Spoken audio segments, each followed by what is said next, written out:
Chapter 4 The Rabbit Sends in a Little Bill. It was the White Rabbit, trotting slowly back again, and looking anxiously about as it went, as if it had lost something. And she heard it muttering to itself, "The Duchess! The Duchess! Oh, my dear paws, and my fur and whiskers! She'll get me executed! As sure as ferrets are ferrets! Where can I have dropped them, I wonder?" Alice guessed in a moment that it was looking for the fan and the pair of white kid gloves, as she very good-naturedly began hunting about for them, but they were nowhere to be seen. Everything seemed to have changed since her swim in the pool, and the great hall with the glass table and the little door had vanished completely. Very soon the rabbit noticed Alice, as she went hunting about, and called out to her in an angry tone, "Why, Marianne, what are you doing out here? Run home at this moment and fetch me a pair of gloves and a fan. Quick now!" And Alice was so much frightened that she ran off at once in the direction it pointed to, without trying to explain the mistake it had made. "He took me for his housemaid," she said to herself as she ran. "How surprised he'll be when he finds out who I am. But I'd better take him his fans and gloves. That is, if I can find them." As she said this, she came upon a neat little house, on the door of which was a bright brass plate with the name W. Rabbit engraved upon it. She went in without knocking and hurried upstairs, in a great fear lest she should meet the real Marianne and be turned out of the house before she had found the fan and gloves. "How queer it seems," Alice said to herself, "to be going messages for a rabbit. I suppose Dinah will be sending me on messages next." And she began fancying the sort of thing that would happen. "Miss Alice, come here directly and get ready for your walk." "Coming in a minute, nurse, but I've got to see that the mouse doesn't get out." "Only I don't think," Alice went on, "that they'd let Dinah stop in the house if it began ordering people about like that." By this time she had found her way into a tidy little room with a table in the window, and on it, as she hoped, a fan and 2 or 3 pairs of tiny white kid gloves. She took up the fan and a pair of the gloves, and was just going to leave the room, when her eye fell upon a little bottle that stood near the looking-glass. There was no label this time with the words "Drink me," but nevertheless she uncorked it and put it to her lips. "I know something interesting is sure to happen," she said to herself, "whenever I eat or drink anything, so I'll just see what this bottle does. I do hope it'll make me grow large again, for really I'm quite tired of being such a tiny little thing." It did so indeed, and much sooner than she had expected. Before she had drunk half the bottle, she found herself head pressing against the ceiling, and had to stoop to save her neck from being broken. She hastily put down the bottle, saying to herself, "That's quite enough. I hope I shan't grow any more. As it is, I can't get out at the door. I do wish I hadn't drunk quite so much." Alas, it was too late to wish that. She went on growing, and very soon had to kneel down on the floor. In another minute there was not even room for this, and she tried the effect of lying down with one elbow against the door and the other arm curled around her head. Still she went on growing, and, as a last resource, she put one arm out the window and one foot up the chimney, and said to herself, "Now I can do no more, whatever happens. What will become of me?" Luckily for Alice, the little magic bottle had now had its full effect, and she grew no larger. Still, it was very uncomfortable, and, as there seemed to be no sort of chance of her ever getting out of the room again, no wonder she felt unhappy. It was much pleasanter at home, thought poor Alice. When one wasn't always growing larger and smaller, and being ordered about by mice and rabbits, I almost wish I hadn't gone down that rabbit hole. And yet it's rather curious, you know, this sort of life. I do wonder what can have happened to me. When I used to read fairy tales, I fancied that kind of thing never happened, and now here I am in the middle of one. There ought to be a book written about me, that there ought, and when I grow up, I'll write one. But I'm grown up now, she added in a sorrowful tone. At least there's no room to grow up any more here. But then, thought Alice, shall I never get any older than I am now? That'll be a comfort, one way. never to be an old woman, but then always to have lessons to learn? Oh, I shouldn't like that. Oh, you foolish Alice, she answered herself. How can you learn lessons in here? Why, there's hardly room for you, and no room at all for any lesson books. And so she went on, taking first one side and then the other, and making quite a conversation of it altogether. But after a few minutes she heard a voice outside, and stopped to listen. "Mary Ann! Mary Ann!" said the voice. "Fetch me my gloves at this moment." Then came a little pattering of feet on the stairs. Alice knew it was the rabbit coming to look for her, and she trembled till she shook the house, quite forgetting that she was now about 1,000 times as large as the rabbit, and had no reason to be afraid of it. Presently the rabbit came up to the door and tried to open it, but as the door opened inwards, and Alice's elbow was pressed hard against it, that attempt proved a failure.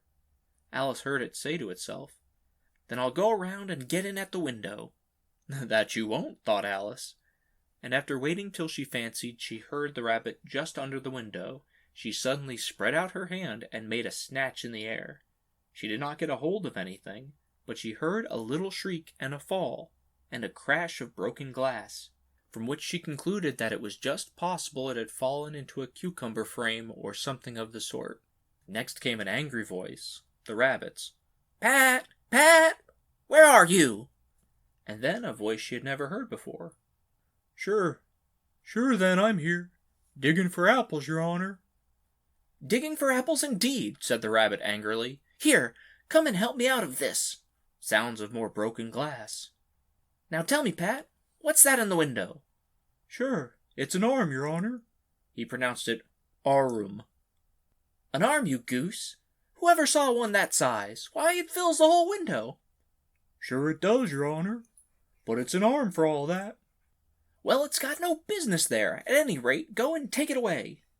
There was a long silence after this, and Alice could only hear whispers now and then, such as, "Sure I don't like it, Your Honor, at all. Do as I tell you, you coward." And at last she spread out her hand again, and made another snatch in the air. This time there were 2 little shrieks, and more sounds of broken glass. What a number of cucumber frames there must be, thought Alice. I wonder what they'll do next. As for pulling me out the window, I only wish they could. I'm sure I don't want to stay in here any longer.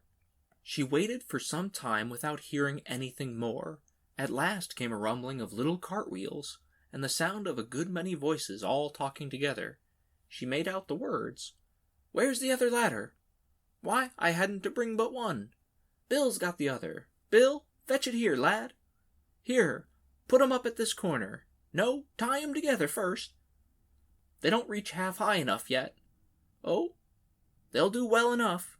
Don't be particular. Here, Bill, catch hold of this rope. Will the rope bear? Mind that loose slate. Oh, it's coming down heads below." A loud crash. "Now who did that? It was Bill, I fancy. Who's to go down the chimney?" "Nay, I shan't. You do it." "That I won't, then." "Bill's to go down. Here, Bill. The master says you're to go down the chimney." "Oh, so Bill's got to come down the chimney, has he?" said Alice to herself. "Shy. They seem to put everything upon Bill. I wouldn't be in Bill's place for a good deal. This fireplace is narrow, to be sure, but I think I can kick it a little." She drew her foot as far down the chimney as she could, and waited till she heard a little animal, she couldn't guess what sort it was, scratching and scrambling about in the chimney close above her. Then, saying to herself, "This is Bill," she gave one sharp kick and waited to see what would happen next. The first thing she heard was a general chorus of, "There goes Bill." Then the rabbit's voice along, "Catch him, you by the hedge." Then silence, and then another confusion of voices. "Hold up his head, brandy now, don't choke him. How was it, old fellow? What happened to you? Tell us about it." Last came a feeble, squeaking voice. "That's Bill," thought Alice. "Well, I hardly know. No more, thank you. I'm better now, but I'm a deal too flushed to tell you. All I know, something comes at me like a jack-in-the-box, and up I goes like a skyrocket." "So you did, old fellow," said the others. "We must burn the house down," said the rabbit's voice, and Alice called out as loud as she could, "If you do, I'll set Dinah at you." There was a dead silence instantly, and Alice thought to herself, "I wonder what they will do next. If they had any sense, they'd take the roof off." After a minute or two, they began moving about again, and Alice heard the rabbit say, "A barrowful will do, to begin with." A barrowful of what? Thought Alice. But she had not long to doubt, for the next moment a shower of little pebbles came rattling in at the window, and some of them hit her in the face. "I'll put a stop to this," she said to herself, and shouted out, "You'd better not do that again," which produced another dead silence. Alice noticed with some surprise that the pebbles were all turning into little cakes as they lay on the floor, and a bright idea came into her head. "If I eat one of these cakes," she thought, "it's sure to make some change in my size, and as it can't possibly make me larger, it must make me smaller, I suppose." So she swallowed one of the cakes, and was delighted to find that she began shrinking directly. As soon as she was small enough to get through the door, she ran out of the house and found quite a large crowd of little animals and birds waiting outside. The poor little lizard, Bill, was in the middle, being held up by 2 guinea pigs who were giving it something out of a bottle. They all made a rush at Alice the moment she appeared, but she ran off as hard as she could, and soon found herself safe in a thick wood. "The first thing I've got to do," said Alice to herself as she wandered about in the wood, "is to grow to my right size again, and the second thing is to find my way back into that lovely garden. I think that'll be the best plan." It sounded an excellent plan, no doubt, and very neatly and simply arranged. The only difficulty was that she had not the smallest idea how to set about it, and while she was peering about anxiously amongst the trees, a little sharp bark just over her head made her look up in a great hurry. An enormous puppy was looking down at her with large round eyes, and feebly stretching out one paw, trying to touch her. "Poor little thing," said Alice, in a coaxing tone, and she tried hard to whistle to it, but she was terribly frightened all the time at the thought that it might be hungry, in which case it would be very likely to eat her up in spite of all her coaxing. Hardly knowing what she did, she picked up a little bit of stick and held it out for the puppy. Whereupon the puppy jumped into the air off of all its feet at once, with a yelp of delight, and rushed at the stick, and made believe to worry it. Then Alice dodged behind a great thistle, to keep herself from being run over, and the moment she appeared on the other side, the puppy made another rush at the stick, and tumbled head over heels in its hurry to get a hold of it. Then Alice, thinking it was very like having a game of play with a cart horse, and expecting every moment to be trampled under its feet, ran around the thistle again. Then the puppy began a series of short charges at the stick, running a very little way forwards each time and a long way back, and barking hoarsely all the while, till at last it sat down a good way off, panting, with its tongue hanging out of its mouth and its great eyes half shut. This seemed to Alice a good opportunity for making her escape, so she set off at once, and she ran till she was quite tired and out of breath, until the puppy's bark sounded quite faint in the distance. "And yet what a dear little puppy it was," said Alice, as she leant against a buttercup to rest herself, and fanned herself with one of the leaves.